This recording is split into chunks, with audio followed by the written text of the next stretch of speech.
Good morning. Happy Friday. Welcome to the Pitch Strike Chronicles. I am Uncle Taz. I'm here with Rabino and Donald. And the Yankees kicked off the season with a W, and so did I.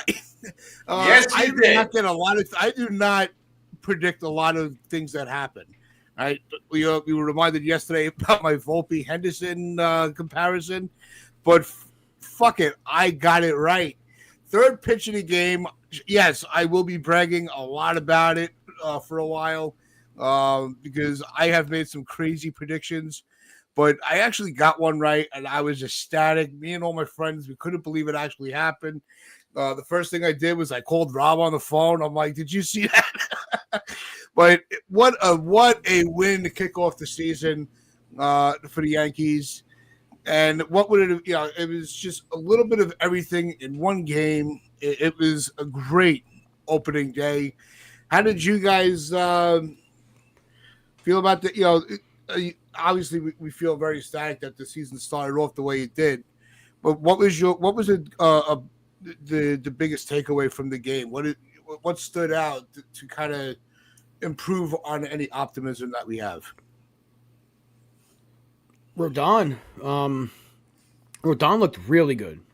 When you go 5 1/3, 1 run, 7 strikeouts, he walked a couple, but he was great. I mean, you could not have asked for a much better start on opening day from the guy. There was a lot of I guess question marks when he was announced as the opening day starter. People were like, it's gonna be a rough day. Oh man, not him. And he went out there and shoved. That first inning was beautiful. And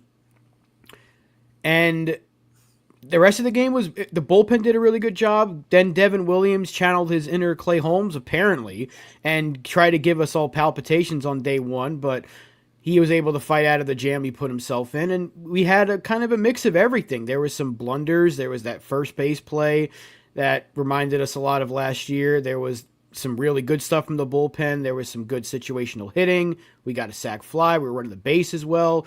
You saw a lot of the things the team can be this year. Jazz Chisholm was really good at second base yesterday. So just overall, there was a lot more good, obviously, because they won the game. Volpe goes yard the other way. Austin Wells, third pitch. Tats, salute to you for calling that. I still can't believe it happened. Exactly the way you called it. I saw predictions that he was going to hit a home run. I didn't see anyone saying third pitch. So you deserve all the credit in the world for that. That was an insane prediction. Just a good win. 1-0, game 1 of 162, and we're off to a good start. And that's all you could ask for. Just win a game and look good doing it, and the Yankees look pretty good doing it. So I can't really complain about much of anything. It's the first game anyway, and we saw some very good signs of hopefully things to come for what this team can be. Donald? Well, first of all, good morning to chat. Good morning, my brother Rob. And good morning to Tatstradamus himself. For the third pitch prediction That was wild. Insane prediction. Nailed it. And that's why you guys got to check out the Pinstripe Chronicles, because we have a habit of calling these things. We called the Bellinger trade. I called the Williams trade. And Tats called the third pitch of opening day to go yard, which is all the more remarkable considering this is actually history in itself, because this is the first time in the history of the New York Yankees that a catcher led off a game in a regular season. First time in Yankee history. So add that and to the fact that Tats predicted him to go yard on the third pitch of the game is pretty remarkable. So for that, y'all are missing out if you haven't subbed up. Let's just be honest here. You're missing out. So hit that sub button. Hit that like button first and foremost, because we really need to start driving this thing up a little bit. All right? Let's do that. Do a favor for my man, Tatstradamus himself, because he might be able to predict some other great things going on in the future. So, no, it was very cool, and I couldn't believe it. I think I just texted you that Tats was God. Because how the hell did he predict that? Insane. Anyway, have to say, happy about how we played. Oh, we played pretty well. Very tidy baseball game. They ran the bases well. I liked that Jazz Chisholm looked very, very good at second base. That's as nice as I've seen anyone play second base for the Yankees in a while. A long while. It's been a long time since I've seen anything that smooth at second base. Uh, no disrespect to Glaber, but that's just levels. That was just levels right there. What Jazz was doing over there at second base, just smooth as silk, smooth jazz, as they say. And so that was one major takeaway was how smooth Jazz was. I thought the defense in general was good. Overall, it was fine. Austin Wells called an insane game. Beautiful pitch framing. There was a bunch of occasions where there was some marginal balls that the Yanks were calling strikes because of the way that he pitch framed. His framing was fantastic and vital too. So salute to Austin Wells. I thought his pitch framing was brilliant. And salute to Rodon's slider. That slider was like remote Really control, good. bro. It had extra movement on it, and it was spicy as hell. So it was good to see that too. Another thing was good to see Aaron Boone managed a really good game. I thought his bullpen management was top notch. So I have to salute him there because obviously the big decision was the Tim Hill decision, and that was the right call. So that was a good call. He did well. I thought overall it was a pretty well played game on both sides. I thought it was a pretty tidy game. The Yankees got a little fortunate. They're very fortunate with Aaron Judge's line drive that hit the bag because it looked like it was going to be a double play because the third baseman was right on it. And then the bounce off the bag took it over his head, and then that drove in the runs.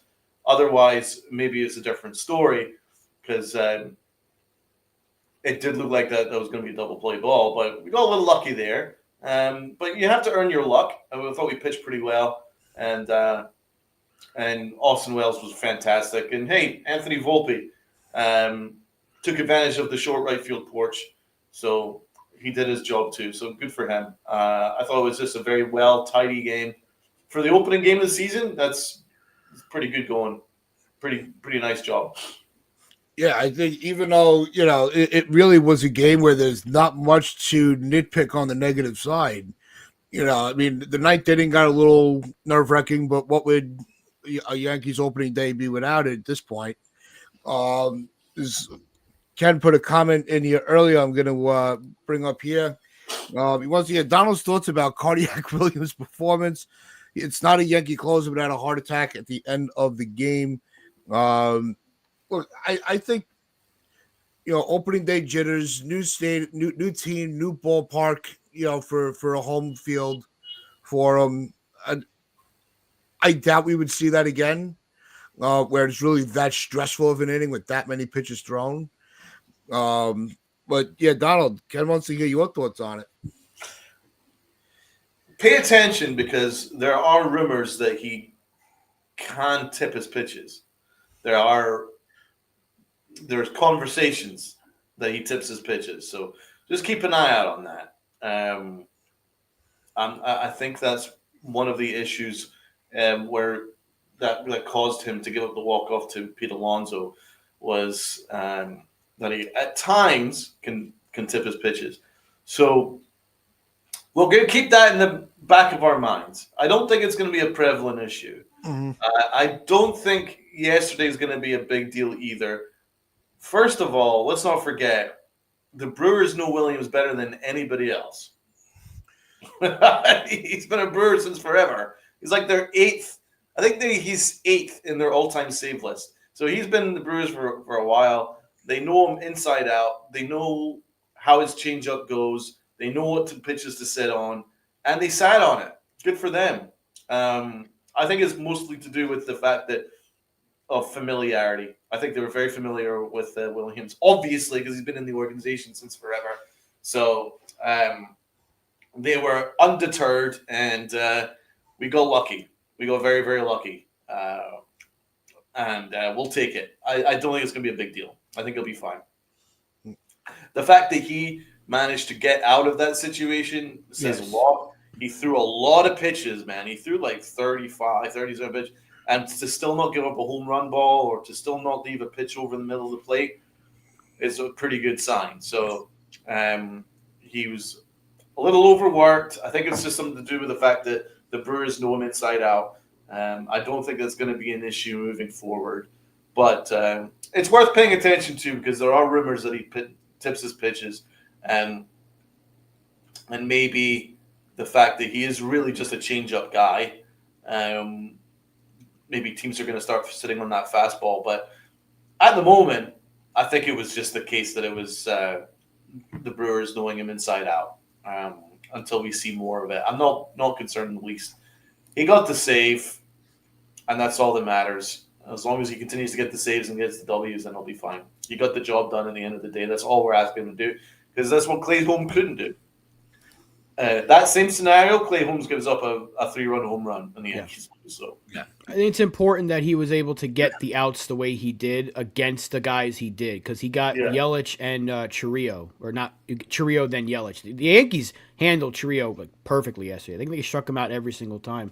But for him to get the strikeouts on the fastball, the final strikeout, that tells you he was able to adjust. So he got roughed up to start things out. Single, or double, then walk. And you're like, oh, here we go. And then he gets a sac fly. All right. And then all you're looking for is a ground ball or a strikeout, and then anything can happen there. And he got the next 3 guys. That's all that mattered. And like you said, if that's Clay Holmes out there, the game's over. The Yankees are losing that game. So I think it's important that he can kind of go into his bag and pull out a 98-mile-an-hour fastball and just blow it by you. Whereas Clay Holmes did have to rely on a lot of finesse and get the ground balls and hopefully get the swings and misses out of his sweeper and things like that. But the tipping pitches stuff is actually something that he was working on this spring and changing his delivery. So maybe we got to take that into account. He's trying something out. So, and also, like you said, the Brewers know him like the back of their hand. They probably went against him more times than we can count in batting practice and simulated games and all that stuff. So I won't take it into too much account for now, but if it does become an issue like more and more, then you're going to be like, uh-oh, do we have something to discuss here as we get later in the season? But it's day one. Pitchers especially, they need time to get things going. Like Mark Leiter looked fantastic yesterday. Is that going to carry over for the entire season? You could probably say no. That he's going to have some bumps in the road. I even said yesterday, as much as I think Williams is going to be better than Holmes, there are going to be bumps in the road. Nobody is perfect as a closer. Not even Mo was. We haven't had a perfect season by a closer in years, I think. So, and he got the save. That's all that matters. Rough go at it, but overall good job getting out of it. No, it's this is. I think that Donald's analysis was it really was the familiarity with Williams was the biggest factor of it. But like you said, I think it was 36 pitches, and he was able to, he was still able to bear down and get the outs that he needed. So that leaves me in a very happy place with the closing. I think it's something that he's going to be able to build off of, and it's going to also increase the confidence in him with with Bone. I don't need to have a quick hook on him. He'll be able to adjust. Will that be every game? Absolutely not. That'd be foolish to say that he'll be able to wiggle out of every jam. But I think he showed Bone that, hey, you have the confidence in me to get these outs. One way or another, I'll get it done.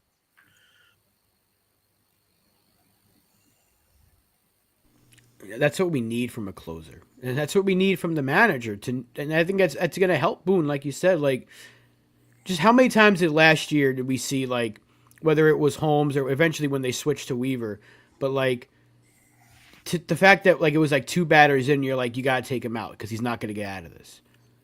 But with Devin Williams, at least he has that secondary pitch that he can go to be like, okay, the changeup's not working. They're sitting on the changeup. Now I got to use my fastball. And that's a big difference because Holmes last year was like, if the sinker's not working, then he's got to go to the sweeper. And if he hangs that thing, it's night-night. So I think you have a good blend there of what you can do with Williams, knowing that if they sit on that changeup, that's still a really good pitch.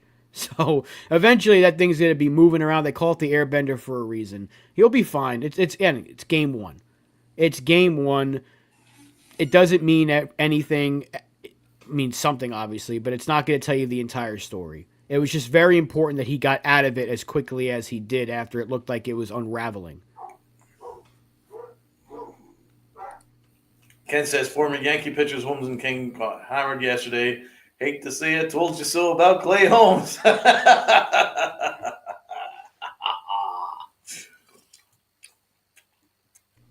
He did not look good as a starter. It kind of tells you that. How many walks? Like 4? Yeah, you just didn't. I don't know, man. He looked good in the spring, and everyone's kind of like, "Oh, they got an ace for cheap." And then it goes to show you that spring stats don't mean everything, especially for pitchers. Especially for pitchers. So that's why yesterday when we were talking about Carrasco, you're like, "Oh, he's got a 1 ERA in the spring. Doesn't mean it's going to happen in the regular season." We're predicting like a ERA in the 4s and the high 3s. So. Yes. That just, again, Clay Holmes has a tendency to look unhittable at times, and then there's moments where you look at him and go, how the hell is this guy in Major League Baseball? Yeah. It's a new role for him, but I don't want to focus too much on Holmes. He ain't off no. But, I do want to, so I wanted to also say, with Rodon, we said it earlier. I mean, he looked ready to go. No rust on him from the spring. He was just geared up for the start of the season. The only time that really I kind of held my breath was to play at first base. But it turns out that, I think he made the right decision to kind of swing his foot, not to hit the bag, because I think the angle he was running, I think he prevented himself an injury. Oh yeah, that could have been scary. Everyone else got flashbacks to Game 5, right? It was just like he's still not covered first. But no, he did make the right call, and he was brilliant, man. Like he really was. Just he came out there and he shoved 7 strikeouts. It was a really strong performance. You knew he wasn't going to go too deep into the game. The opening day, they never let them go too deep in the game. And I predicted like 5 innings, but he was really good. Like he was better than I thought. I didn't think he was going to strike out 7 and give up 1. I'm like, shit, that's a damn near as good of a performance as you can expect on opening day. So maybe it's the beard. Maybe he just needed his beard back. Maybe that's what it was. Yeah, definitely had a different aura. Isn't it strange? I didn't think I would be like, I was like happy about the rule change, and I still am, but I still can't get used to it. Seeing Williams out there with the beard, it's just like, it's going to take some time to get used to, but hey, maybe the beard is what helped Rodon, because he looked like his old self. He hasn't looked like that as a Yankee, I don't think, at all since he's been here. That was one of his more dominating performances for us, and it's in year 3. So, hey, I hope it's a sign of things to come, because his last spring start and this start yesterday, 2 of his better ones that he's had in a little while, so I'll take it. He's looked really good. The velocity was good, like Donald said. That slider, filthy. He's mixing in the changeup. He's not relying overly on the fastball. He's using it when he has to. Really good pitch mix yesterday, and they were missing and swinging and missing and whiffing and everything. Weak contact, just 1 home run allowed, and he got into a little bit of a trouble, I think, in the 3rd or 4th inning. Quickly got out of it, so just a phenomenal day from Rodon. I tip my cap to him, because took the ball in opening day when a lot of people didn't want him to, and just silenced a lot of critics.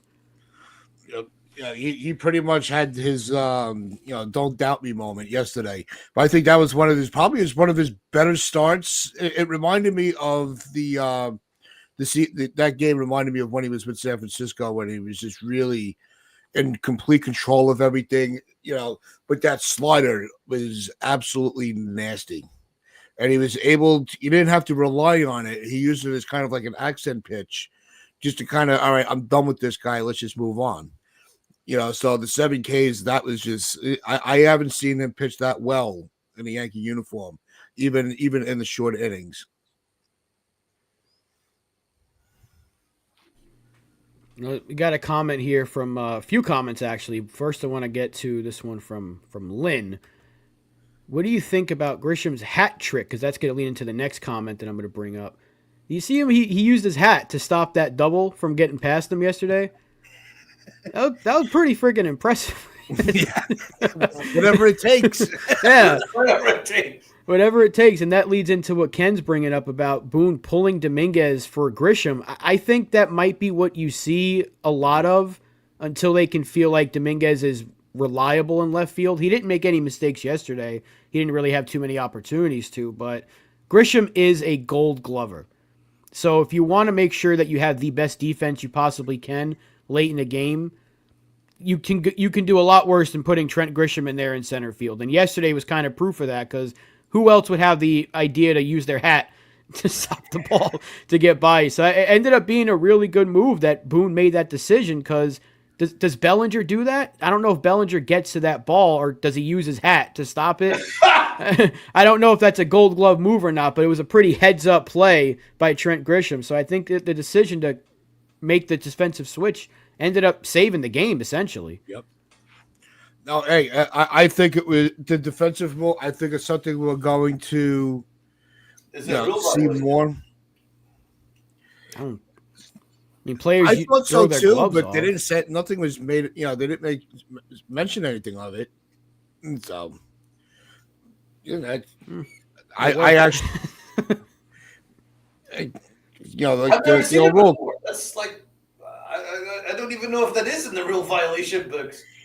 Like I said, I think it, because I thought the same thing at first. I was like, is he allowed to do that?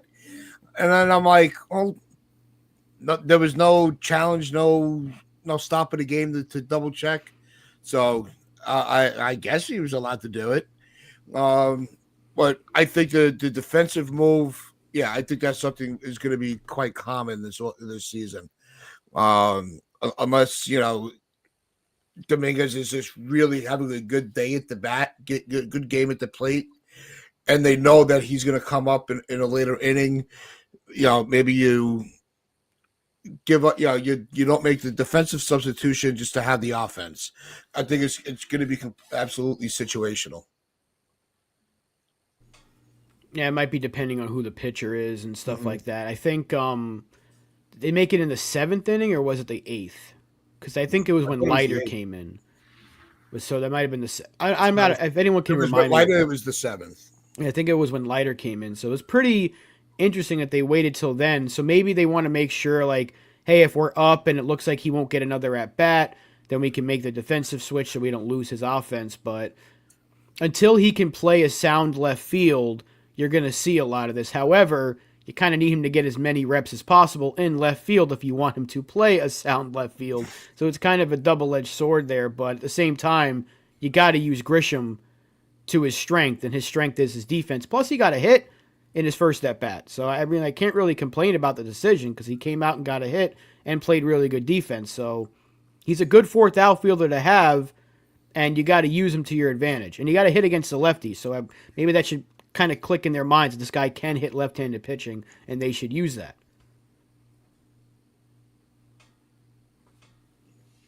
Al, what do you think? That was a 10 out of 10 decision by Boone.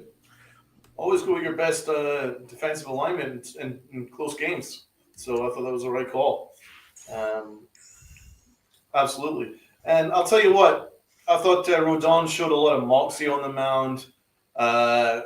I loved his command of his pitches. And, yeah, he just carries a different aura about him now.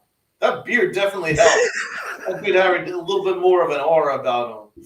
And, no, his command was good. The movement on his pitches and velocity on his pitches were really good, too. So I thought he was great. That was I tend to echo Tad's sentiment. That was probably the most in control I've seen Rodon in a long time. Yep. It did remind me of the Giants Rodon a little bit. Now, it's not to say that he hasn't had great starts with us in the past, but rarely have I seen him just so in command and just in control and just mowing guys down like that. So I thought that was great. And I liked how he overcame the home run. It was just like, yeah, it's a solo, not a big deal. And he just went back to work. Good for him. Yeah, as I say, there was a lot of things to be positive about.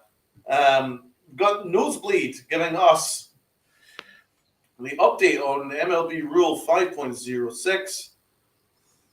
This rule states that if a fielder catches a live ball with their hat, glove, or any other detached piece of equipment, the batter is awarded 3 bases. Interesting.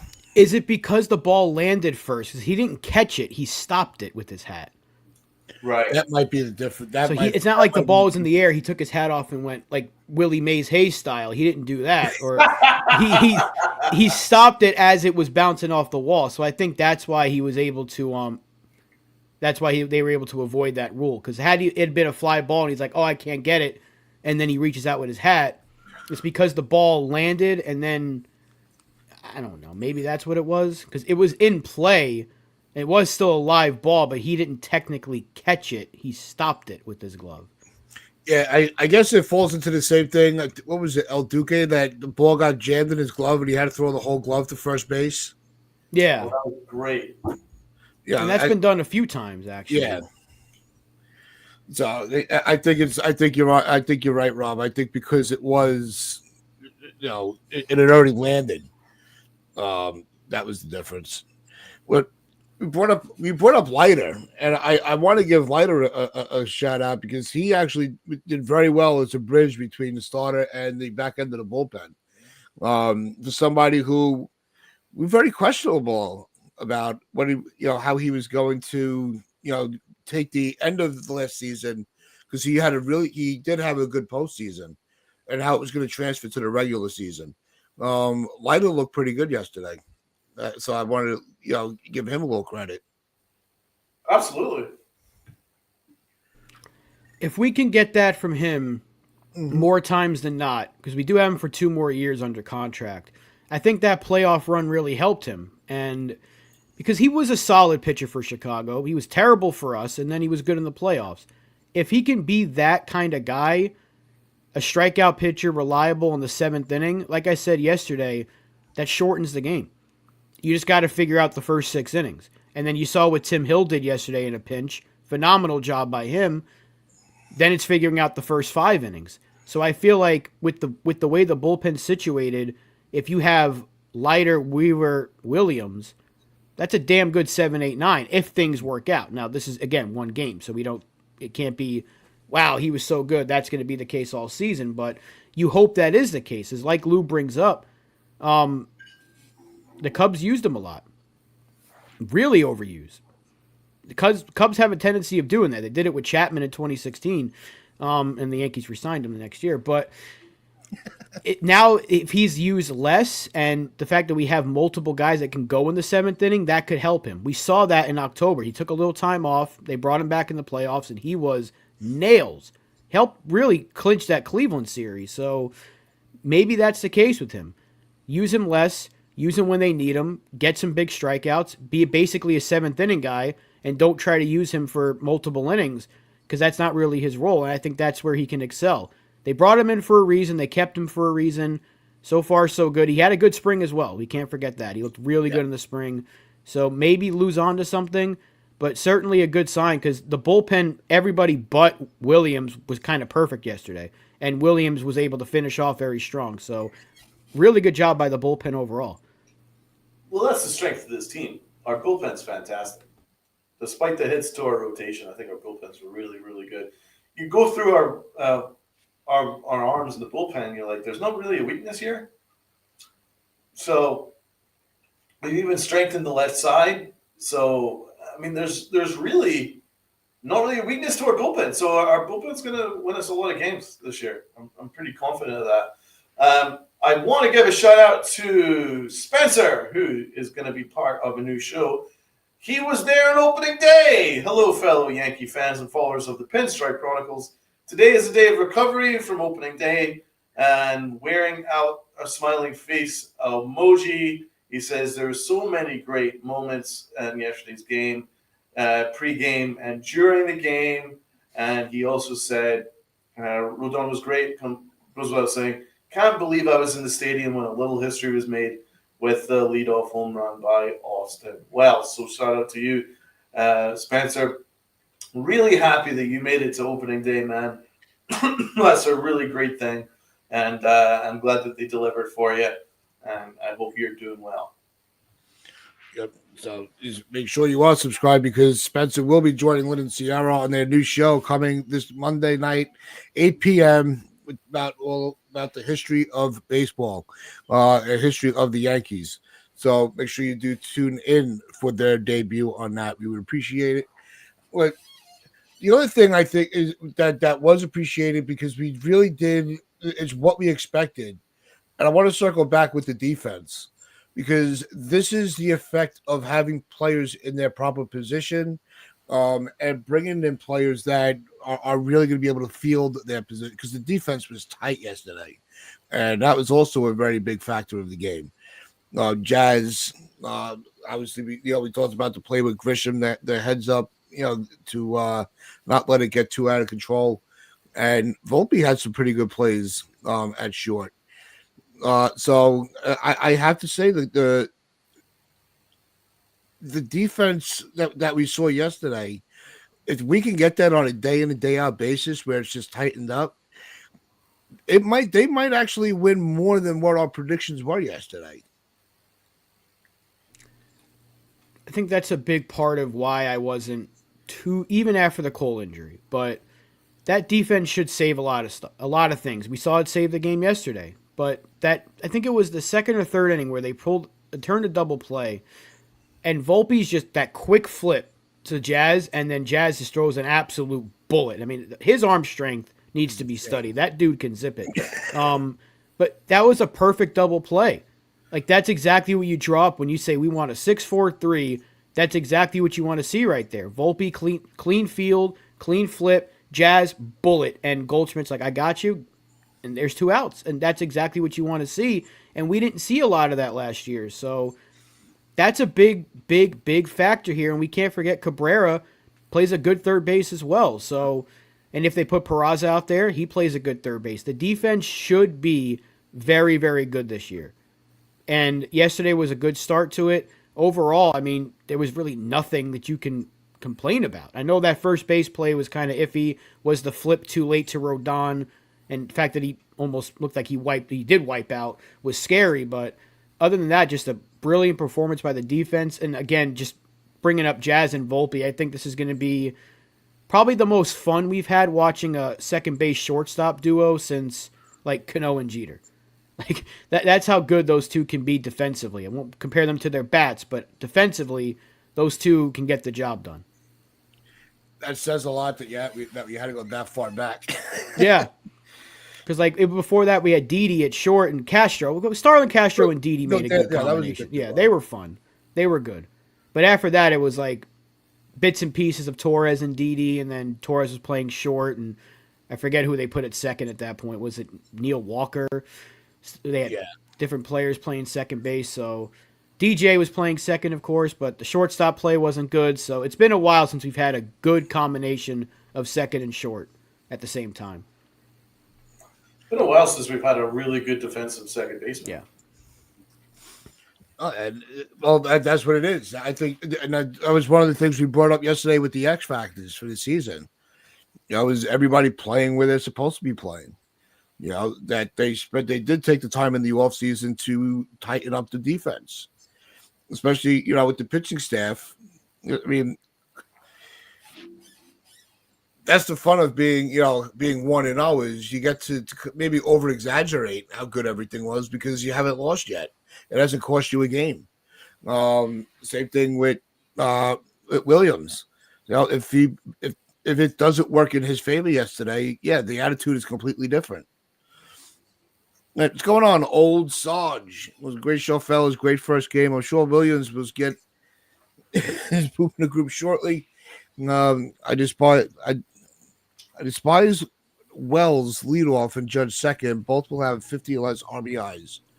A piece due to the stupid nerd lineup. Interesting. Why do you think that that's going to give them? It's very specific too. 50 less. 50 less RBIs. I mean, and it's also interesting considering Judge did get 2 ribs yesterday, and Wells Wells had got one. a leadoff home run. So it kind of looks like the lineup's kind of working. It's worked all spring. I mean, Judge didn't have a good spring overall, but that's something that can be so simply changed if you just flip Bellinger and Judge if it becomes an issue. But let's not forget that Judge was playing or batting second pretty much every year up until last season. Mm-hmm. He was always batting second. Yeah. From 2017 on, he was always in the number 2 hole, and he was driving in runs like crazy.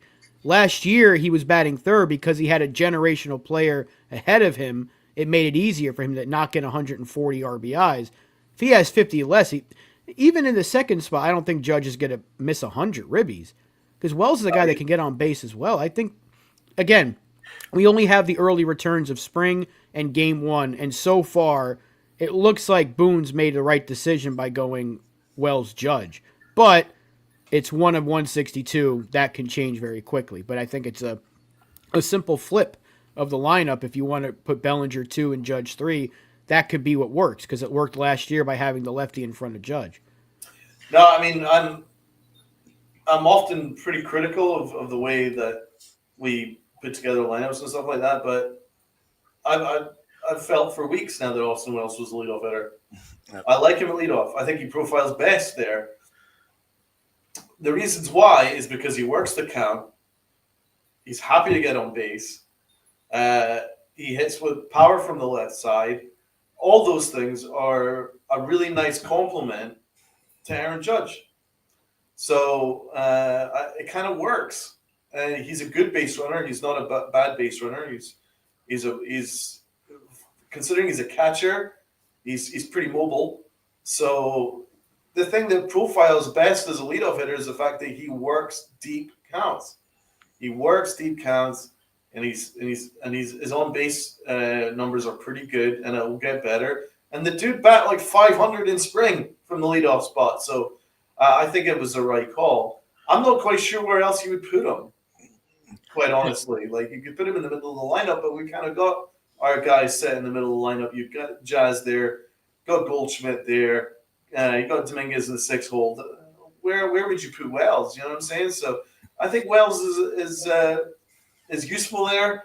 I've always been a proponent that Aaron Judge should bat third. I've always been that way. But even Aaron Judge would agree with me. He wants to be batting third too. But at the end of the day, the analytics say that you get more at bats batting second. So you probably want your best hitter, and he is, to bat second. So I think at this point we're splitting hairs at the end of the day. It worked, and I really think that we've got other things to talk about, not that. I think that's something that could work moving forward, and it profiles as something that's going to work out long term. I don't think Volpe is a long term leadoff hitter, so no. I'm glad that that's not happened, and Austin Wells was the right call. And shout out to Aaron Boone, because none of us were at the start of spring we're saying Austin Wells would be a leadoff hitter. None of us. We were like, we don't have a leadoff hitter. We don't have a leadoff hitter. And Aaron Boone said, actually, I have a ton of options that I can put leadoff. And he was right. So I'm going to give him credit, man. He did say that he knows ball. Apparently he does. Yep. Yeah, you trust the manager sometimes. John Bazzini, who is the guy hurt in the bullpen? Take your pick. You got Hamilton, F. Ross, Brew Baker's hurt. And that was there was an earlier comment about that. Who's going to be sent down when we get some guys back, like Schmidt and Hamilton? I think it'll end up being Warren and Hedrick, because we're carrying 3 lefties right now. So I think eventually when we get Hamilton back, it'll be Hedrick, and when we get Schmidt back, it'll be Warren, because they have options. Unless Carrasco is in 2 or 3 starts just completely terrible, then they make the switch right there. But I think those are the 2 guys that are going to be. No, they're all on the 40-man. Hamilton's on the 15-day, so he's still on the 40-man roster. Nobody's on the 60. The only guys on the 60-day right now are Cole and Heel. Yeah. They didn't even put Stanton on the 60-day. No, I want to get to Stanton in a minute, because there was an update on him.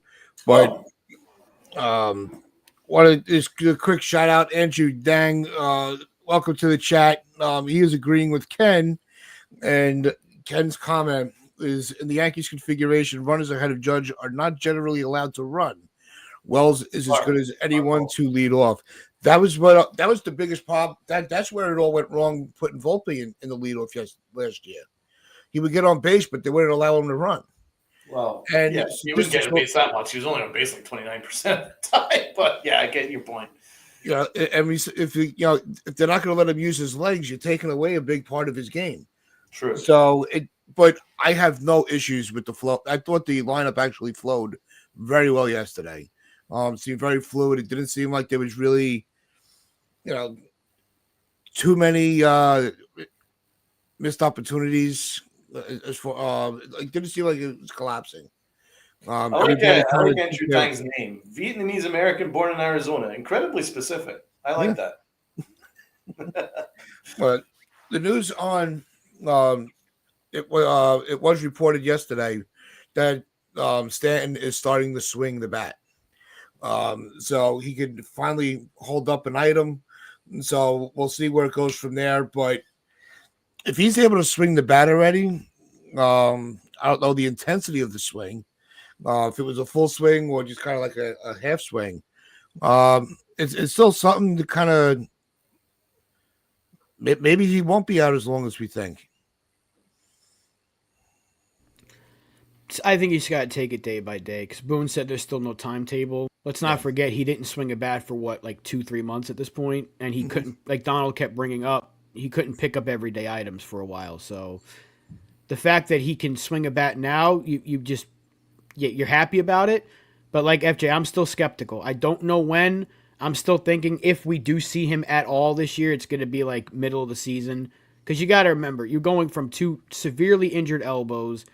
Now you're able to swing a bat, but this is a guy that has the highest bat speed in baseball.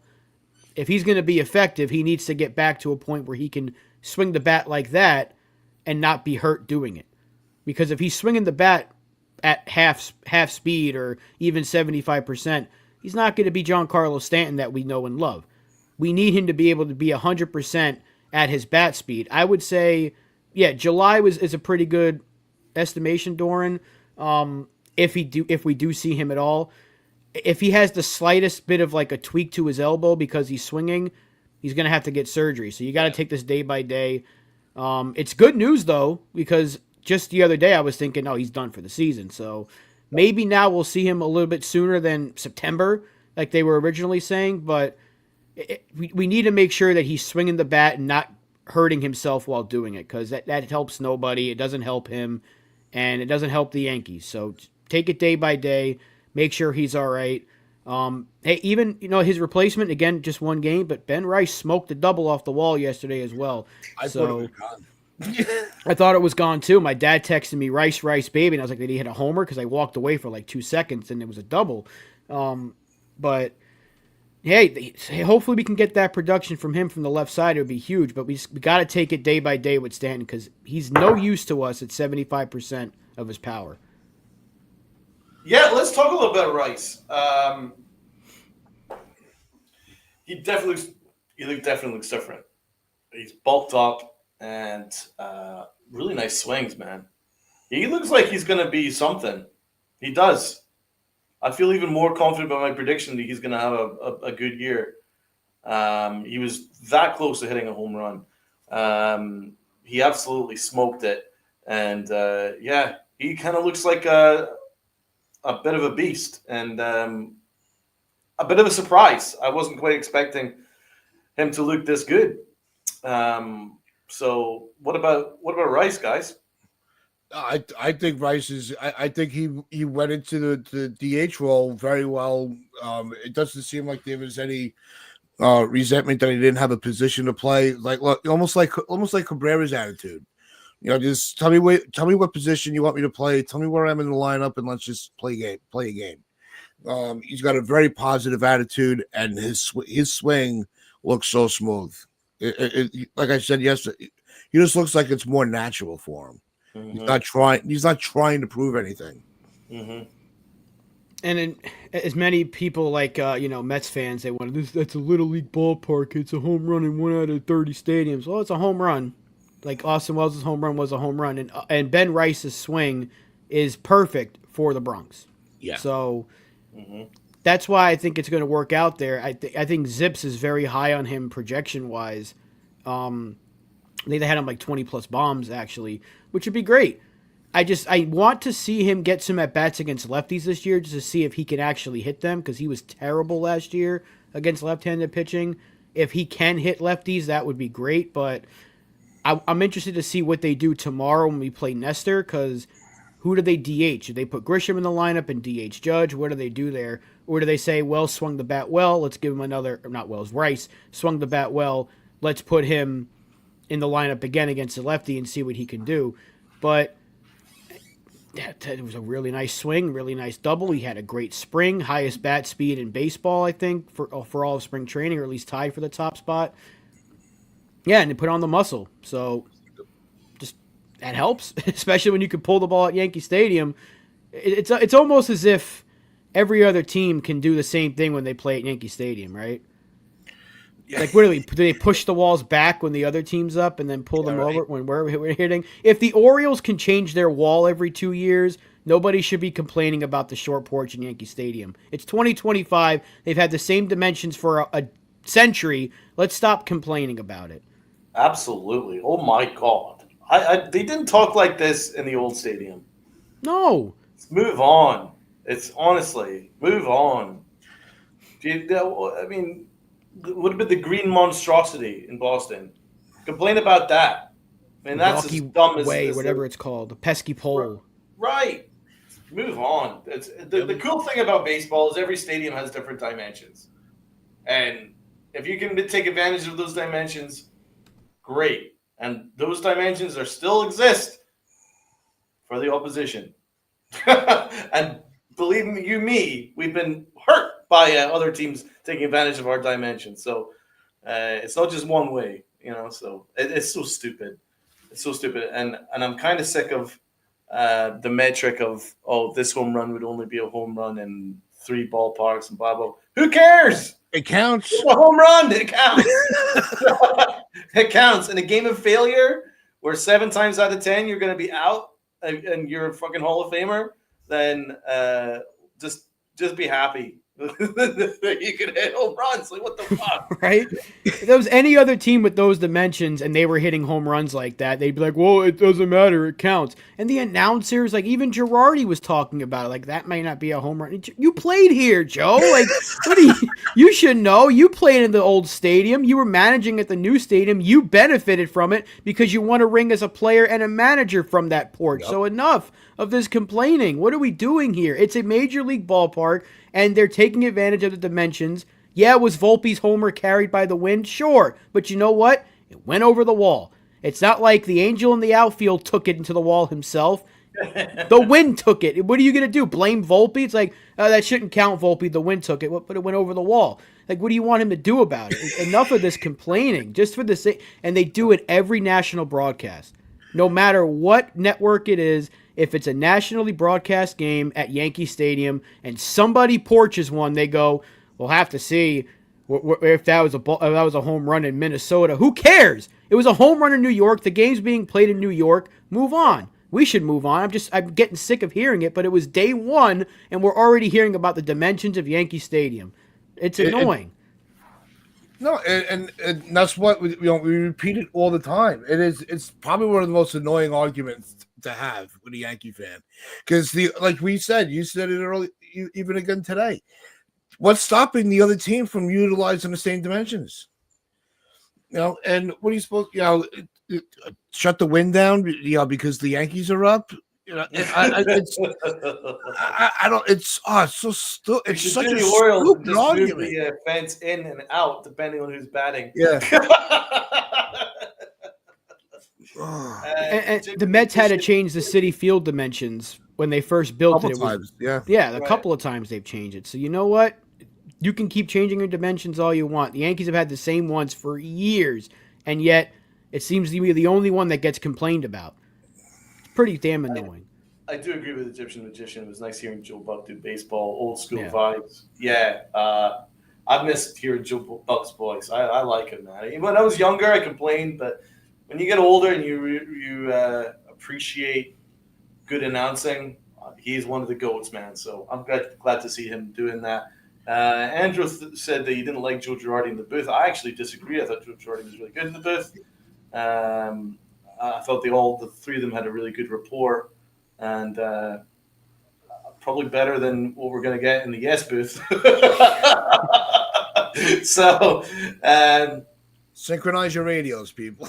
Dave Sims, that home run call of Wells. Oh, you need to teach me how to sim. Do that one. I don't know how you do that.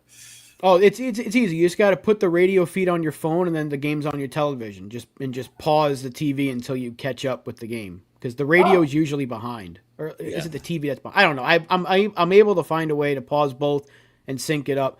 It worked beautifully, but for a little while, MLB TV was on day one of the season. MLB app was not working well, so it didn't work for a good chunk of the game. So I had to watch the national broadcast, and that's when I heard them complaining about the dimensions. I'm like, I got to get the radio on. And Dave Sims was great. His home run call of Wells was phenomenal. Really nice. I'm very happy that he's the Yankees play-by-play guy now, because he's a treasure.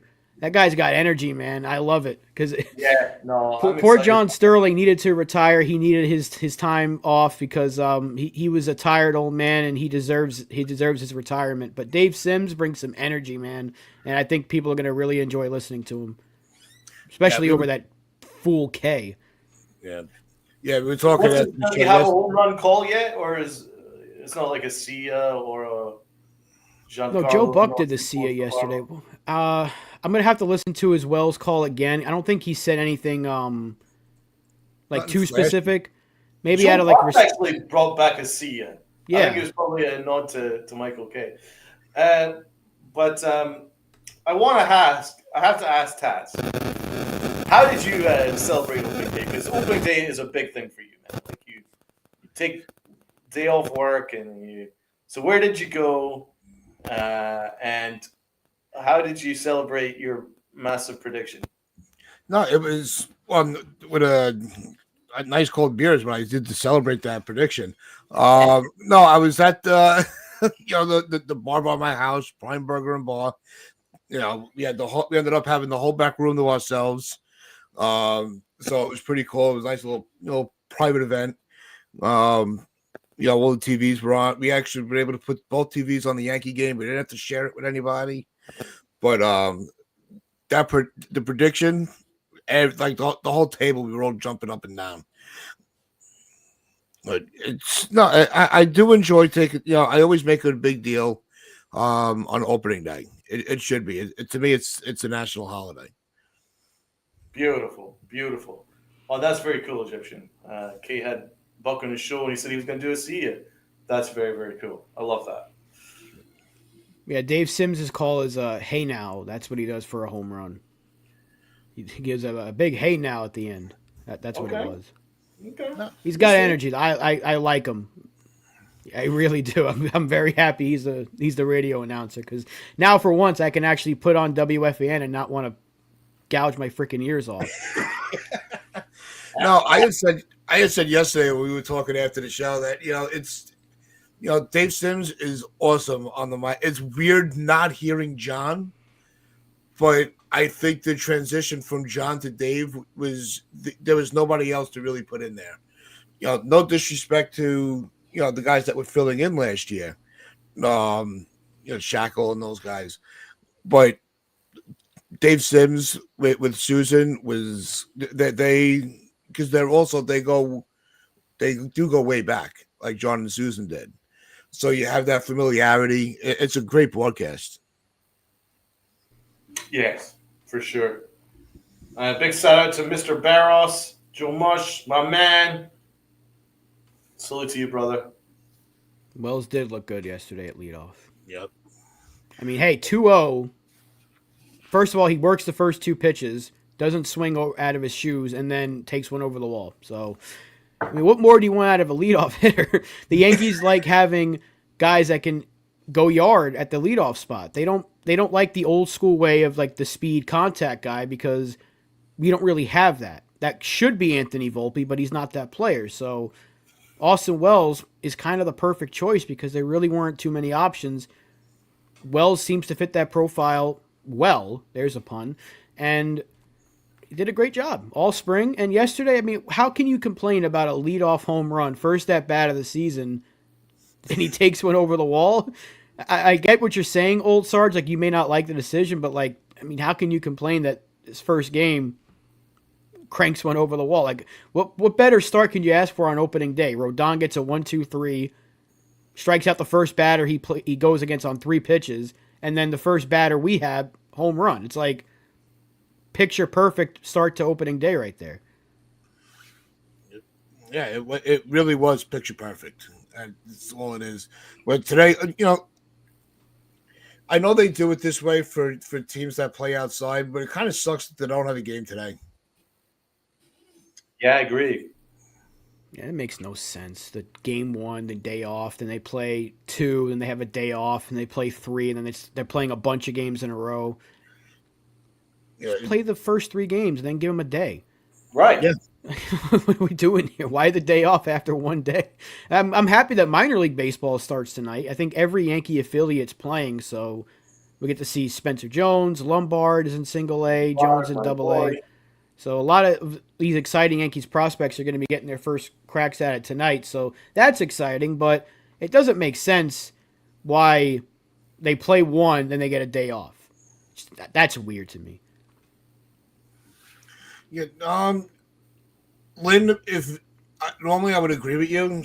She's asking, is it to keep the teams close and count the games played? Not anymore, because what the Dodgers and Cubs started their season a week ago. Yeah. So right. it just doesn't. The scheduling just makes zero sense. Just play the games. That's it. Have the day after the series be the off day, just in case you do have that rain out. But yeah, it kind of makes sense to have the days off a little bit later on in the season, because if it's in case of a rain out, but it's the second day of the year, so I get that. Like, if day 1 gets rained out, like let's say if Tampa was playing at their de facto home stadium this year and there was rain, but then you get day 2, but you can always do a doubleheader. You can do that, and there's several days off. I just don't think you need one after the first game of the season.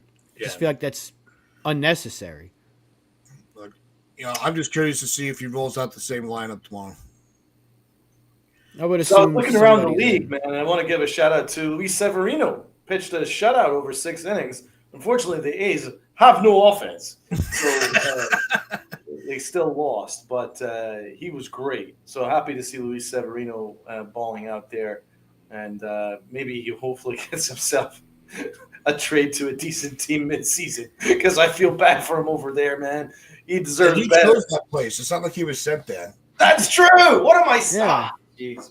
$25 million speaks to it's. So, I mean, they got some exciting players over there. Like, I know Zach Gilloff is hurt. They called up Muncy, so that'll be exciting. They have Lawrence Butler's so fun. They still got Brent Rooker. They got some exciting players there, but it's kind of like when Sevy was in his prime with us, we weren't doing him any favors offensively. So maybe he's used to it. But he's been really good the last year he was good with the Mets, and so far so good with the A's. I'm happy that he's healthy. First of all, I'm happy he's healthy, because he looked that fist bump, but I got flashbacks to when he was doing that for us in the playoffs. I do miss Sevy. I wish him nothing but the best, but it was rough watching him have that game get blown, because the A's bullpen just coughed it right up, like it almost immediately to a Rosarena. Other Yankees around the league, Gleyber Torres had kind of a rough game, a rough debut for the Tigers, but I still think they're going to be a decent team. They'll be fine. They'll be fine. Yeah, the Tigers are. They played the Dodgers, didn't they? Yeah, they did. Anybody else they'll probably beat up, but the Dodgers are like in another stratosphere. Like it's unfair. 3 RBIs yesterday. They're stacked. Otani's there, and you kind of forget that he's there sometimes, even though they talk about him 24/7. It's like you still got to deal with Freeman and Betts, Hernandez, Conforto. Their pitching is stacked top to bottom. Like, they don't have a weak spot. It's absurd. I don't want to glaze them the way MLB does, but that team is literally stacked. Like you cannot find a weakness on that goddamn team. So I can't really blame the Tigers if they get swept by them because they'll probably win the next series anyway. But the Dodgers are going to be they might win 120 this year. Like they're that freaking stacked. I hope they don't beat the 98 Yankee record. But another one, the Red Sox look pretty good. They won the first game. They look pretty good. I think it's going to be a very tight division. I think it's going to be a 2-horse race, but I'm not going to count out the Orioles either. The Orioles look pretty good too, even though they had kind of a rough off season. They've got such young talent. It could be a 3-way race, and it could go down to the final week. It's going to be one hell of a year in the AL East because there's some good teams in the East. Yeah, it's the Jays, the Blue Jays. They didn't really have the offense yesterday against Baltimore, but I mean, around the league, I thought the games were pretty good. But the Tigers, they was pretty much. They were in position where they could have taken that game. But like the Dodgers, like we made the joke in the offseason, their bench players are going to make the All-Star team. Like that's how deep they are. So there's stacked. Yeah, that's it. That's a team you put together with forced trades on an MLB The Show. Like, it's not fair, but I can't like. It is fair because they're not doing anything wrong. It's like we're just going to go get the best players because we want to, and they're going to want to come here because they want to win, and we give them the best chance to do it. It's like it's insane. They can get the old Yankee philosophy. That's what the Yankees do. And their pitching is stacked, and they don't even have everybody healthy. Like I think Gonsolin's working his way back. Kershaw's going to work his way back. Dustin May's, I think he's back, but he's not. They're not using him. Like those are 3 guys that would be like. At full strength, like number 2, number 3 guys in every team, and the Dodgers are like, they're like our 7th, 8th, 9th option. Like that's insane. That team is loaded. So good luck beating them. We got to play them in LA this year. I think at the end of May. Good luck. I don't know. Of course they did because Which national anthem was it? Was it Canadian national anthem or the American anthem? They booed our national anthem. They booed ours. They always boo the American anthem now. I mean, it's Canada. It's Toronto. They got the dumbest accent of all time, so let them boo what they want. Blame Canada. Who cares about Canada anyway, right? No one does. Go drink some maple syrup and worry about Vladdy leaving you next year. You go on your horses and go up in the mountains somewhere. Upper Deck Show. See it, hit it. Yes, hit the like button. Hit the like button. You know why you gotta hit the like button? Because you get predictions like Uncle Tats gave you. With the third pitch of the game, he said, and we can quote it, Austin Wells going to hit a home run on the third pitch of the game. So that's why you hit the like button, because then you get predictions. And we're still trying to convince Uncle Tats to do the lottery and give us, the coming year ahead predictions. That would be good too. Are we going to make it to 1,500 subs or something like that? Watch this space, but hit the like button so you get those predictions. And we do salute everybody that is joining us on the day after opening day. Yep. And with that is going to wrap things up for us this week. We had a great time chatting with everybody leading into today's home opening win, season opening win. We will be back Monday morning, 10 a.m. But also, don't forget to tune in Sunday for Upper Deck.